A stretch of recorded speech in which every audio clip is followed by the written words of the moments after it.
Oke baik, Assalamualaikum warahmatullahi wabarakatuh. Saya Endrika Prawati, NPM 181003633. Di sini saya akan menjelaskan mengenai rumus Euler dan ketasamaan Euler. Nah, rumus Euler ini digunakan untuk mengetahui jumlah wilayah pada graf planar. Jadi kan sebelumnya sudah dijelaskan bahwa graf bidang yang merupakan representasi dari graf planar itu memiliki sejumlah wilayah. Nah, jumlah wilayah ini dapat dihitung dengan rumus Euler n min e plus f sama dengan 2, atau f-nya ini benda ruas, f sama dengan e min n plus 2. Jadi dalam hal ini e ini merupakan jumlah sisi dan n itu merupakan jumlah simpul.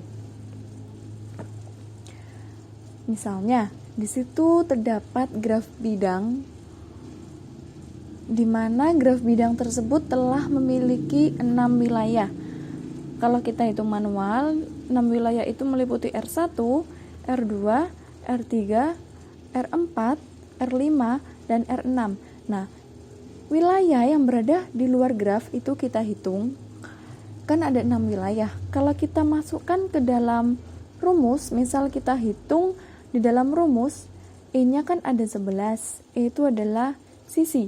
Jadi sisinya kita hitung 1, 2, 3, 4, 5, 6, 7, 8, 9, 10, 11. Nah, ini kan ada 11 dan N-nya ada 7. N itu adalah jumlah simpul atau jumlah titik. Jumlah titik-titik ini itu ada 7. Nah, baru kita masukkan rumus F sama dengan E-nya 11 min 7 ditambah 2 sama dengan 6. Terbuktikan bahwa jumlah wilayah pada graf bidang ini itu adalah 6. Tetapi, rumus ini berlaku hanya implikasi. Jika graf itu planar, maka bisa digunakan dengan rumus ini. Tetapi, semisal ada suatu graf, kita telah mengetahui jumlah wilayah, kita hitung manual ada 5 semisalnya. Lalu kita buktikan dengan rumus ini. Nah, hasilnya sama 5. Dengan seperti itu kita tidak bisa mengklaim bahwa graf itu adalah graf planar. Di sini hanya berlaku rumus implikasi.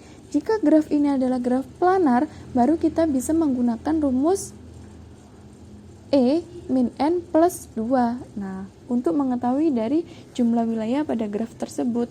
Seperti itu. Contoh lagi. Nah, di sini ada misalkan graf sederhana planar. Nah, ini kan sudah diketahui bahwa graf sederhana itu planar. Jadi kita langsung bisa menggunakan rumus Euler N min F plus F sama dengan 2. Gitu, misalkan graf sederhana planar terhubung memiliki 24 buah simpul. Nah, masing-masing simpul ini berderajat 4. Nah, representasi planar dari graf tersebut membagi bidang datar menjadi sejumlah wilayah. Nah, berapa wilayah yang terbentuk? Di sini diketahui bahwa N, jumlah simpul itu adalah 24, di mana jumlah derajat seluruh simpul itu ada 4, berderajat 4. Jadi, tinggal mengalikan 24 dikalikan 4, ada 96.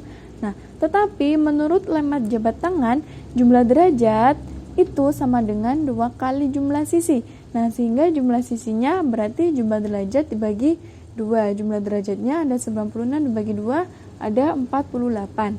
Jumlah sisi sudah diketahui, jumlah simpul sudah diketahui, tinggal kita masukkan ke rumus Euler. Di mana F sama dengan 2 min N plus E. Jadi 2 min 24 ditambah 48 sama dengan 26 buah. Jadi jumlah wilayah ada 26. Seperti itu. Langsung ke teorema. Di sini terdapat teorema jika G adalah graf sederhana terhubung dengan E adalah jumlah sisi dan V adalah jumlah simpul. Nah, di mana dalam hal ini jumlah simpulnya itu harus lebih dari sama dengan 3. Nah, maka berlaku ketidaksamaan Euler. E kurang dari sama dengan 3V min 6. Nah, di mana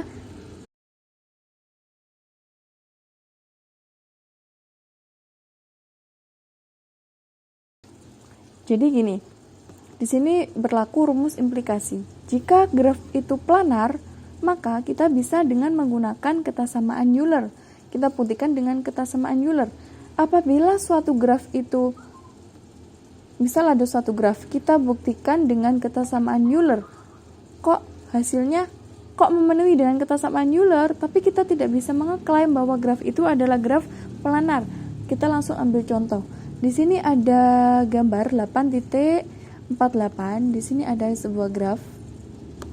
Ini kan contoh dari graf planar yang tadi. Nah, di mana n-nya itu sama dengan 4, n-nya sama dengan 6.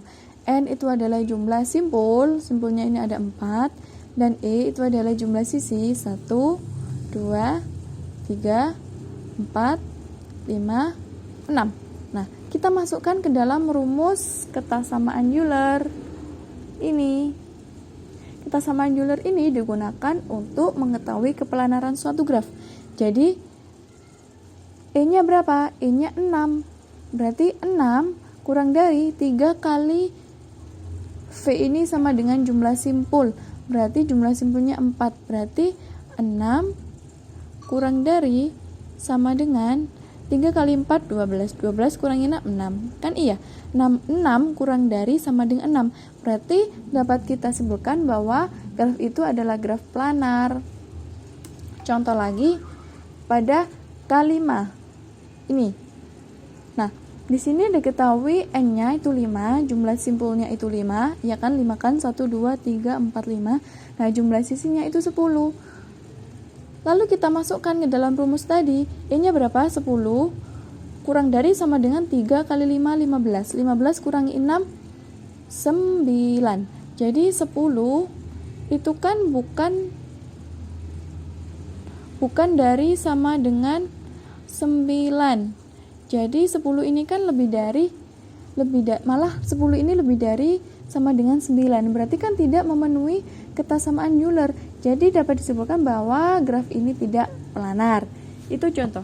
Lalu kita perhatikan K3. Di sini ada suatu graf. Graf ini belum diketahui graf ini planar atau bukan. Misal kita hitung, E-nya ada berapa? Ada 9. Jumlah simpulnya ada 9. Maaf, jumlah garisnya ada 9. Dan jumlah sisi di sini ada 6. Maaf, jumlah simpul ada 6. Jadi kita masukkan rumus di mana E kurang dari sama dengan 3 V min 6. Jadi E-nya tadi berapa? Jumlah sisinya 9 kurang dari sama dengan 3 kali V-nya. V-nya ada jumlah simpul ada 6 dikurangi 6. Jadi 3 kali 6 18 dikurangi 6 12. Jadi 9 kurang dari sama dengan 12. Nah, ini memenuhi kesamaan Euler, tapi kita tidak bisa mengklaim bahwa graf itu adalah graf planar. Langsung terbuktikan bahwa K3 apabila kita gambar itu bukan graf planar. Ini yang tadi, lalu kita gambar bukan graf planar. Karena apa? Karena masih memiliki titik potong. Nah, berarti bukan graf planar. Muncul teorema berikutnya. Nah, jika G itu adalah graf sederhana terhubung dengan E adalah jumlah sisi dan V adalah jumlah simpul, yang dalam hal ini di mana V jumlah simpul itu lebih dari sama dengan 3 dan tidak ada sirkuit yang panjangnya 3, maka berlaku E kurang dari sama dengan 2V min 4. Lalu kita masukkan rumus ini, kita buktikan. E-nya berapa? 9. N-nya berapa? 6. Berarti 9 kurang dari sama dengan 2 kali N. N-nya 6. 12 kurangi 4 sama dengan 8. Nah, 9 apakah kurang dari 8? Nah, salah. Jadi terbukti bahwa graf ini adalah graf tidak planar. Bukan graf planar. Nah, baik. Jadi dapat disimpulkan bahwa teorema-teorema yang tadi saya jelaskan itu tidak bisa secara tegas mengetahui bahwa graf itu adalah graf planar, tidak bisa mengetahui keplanaran suatu graf. Jadi teorema tersebut itu hanya menjadi syarat perlu untuk mengetahui keplanaran suatu graf, bukan syarat cukup. Nah, untuk lebih jelasnya Kita bisa mengetahui keplanaran suatu graf itu dengan menggunakan teorema Kuratowski ini yang akan dijelaskan oleh teman saya. Baik, terima kasih. Untuk itu kurang lebihnya saya mohon maaf. Wassalamualaikum warahmatullahi wabarakatuh.